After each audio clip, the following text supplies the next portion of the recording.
Hello everyone and welcome to Hart Energy Headlines. I'm Kate Clark. The inaugural Midstream Finance Conference took place this week in Dallas, and almost as if right on cue, we lead with a big midstream deal. Oklahoma City-based Enable Midstream Partners agreed to acquire Velocity Midstream, a private crude oil and condensate gathering and transportation company in the Anadarko Basin Scoop and Merge plays.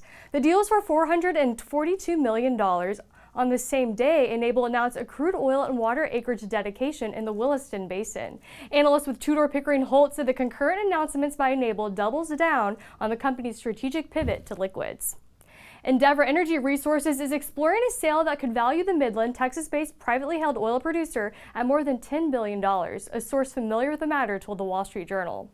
The firm, which holds more than 300,000 net acres in the Permian Basin, has selected J.P. Morgan Chase and Goldman Sachs to arrange a potential sale, the Journal's source said. Stay tuned for more updates.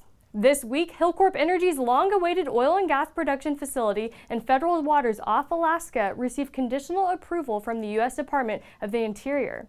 Corp is seeking to build a 9-acre artificial gravel island in shallow waters off the Beaufort Sea. In Mexico, Pemex is set to begin crude imports in November for the first time in over a decade. It needs them to feed Mexico's main refinery, which is working below capacity due to a lack of light oil. But that didn't stop President-elect Andrés Manuel López Obrador from criticizing the plan to import U.S. light crude from Phillips 66, calling it a sign of the country's failed economic policies. The purchase of 1.4 million barrels of Bakken crude will follow a tender awarded earlier this week to Phillips 66.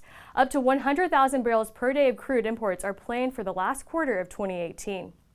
Finally, Norway's oil services from Aker Solutions expects to win a lease offshore California to build a floating wind farm as part of a wider consortium, the company's chief executive said. The consortium of private companies applied for a lease to build a 100 to 150 megawatt floating offshore wind farm off the coast of Humboldt County by 2024. You can find more on these stories and others on our family of websites. Thank you for watching. I'm Kate Clark. We'll see you next week.